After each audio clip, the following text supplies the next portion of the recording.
Hi guys, you're watching UFC Betting Edge, and we'll be breaking down the main card of the fights between Korean Zombie and Brian Ortega. Now, this card is pretty interesting in terms that there are a lot of unknowns for a lot of fights, and as I break down the fight, you will get to see that. By the way, this guy is juicy. He's a mastiff mix, and he's having some tummy problems today and being a little baby. So he's probably gonna be in my lap for at least some of the breakdowns, I guess.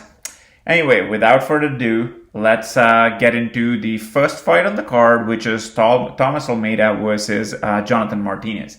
Now, this is a very interesting fight and pretty much of a crossroads where Almeida, who is making an octagon comeback after 3 years, after going from 21-0 to 22-3 in the last four fights.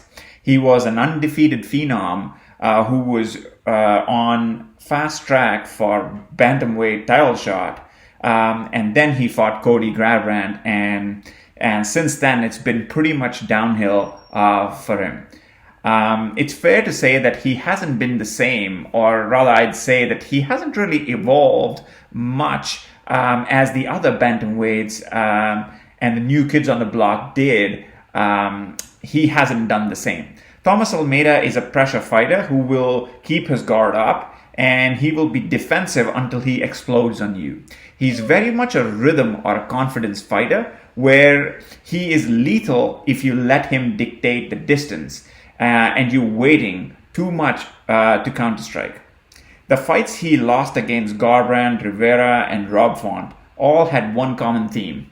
He was pushed back in those fights where his opponents, at least for a part, and the knockdowns happened when he was corralled against the cage. And I think Thomas Almeida needs to avoid being corralled next to the cage. Almeida has a solid chin, and it has been tested a few times off late. And his long layoff will help him tremendously in his recoverability. Another aspect to look at is his confidence level. He's had 2 brutal knockouts in the last 2 fights, and an additional 2 to 3 knockdowns against Jimmy Rivera. And he could totally be gun shy in this fight. So something to look at this one. Now, let's talk about Martinez. Martinez is an up-and-comer bantamweight who has shown remarkable improvements in his game. He's amassed a 3-2 record, and I can argue that the record is 4-1, considering the fact that I think he beat Andre Ewell pretty easily. And if you go to MMA Decision and see what the other media outlets think, you'll get the same thing. Pretty much a unanimous decision for Jonathan Martinez. So he has shown the ability to come back from getting knocked down twice in his debut against Sukumtat, which could be on display against a hard hitter such as Thomas Almeida. In his first fight, he has shown that he's primarily a kicker and had a fairly unimpactful punching game. He also showed the ability to find a way to change the flow of the fight by getting a takedown. He wasn't able to capitalize on that one later on, but he was still pretty good. He's not the best counterpuncher, and he needs to be the first to attack.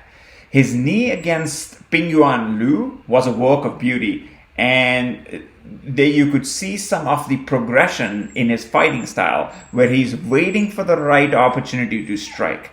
Even though he weighed 4 pounds over the limit in his last fight against Science, he looked better as the fight went on.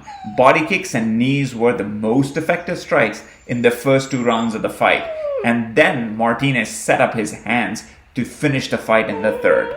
Now, to summarize this is a crossroads fight, even though Almeida is only 29.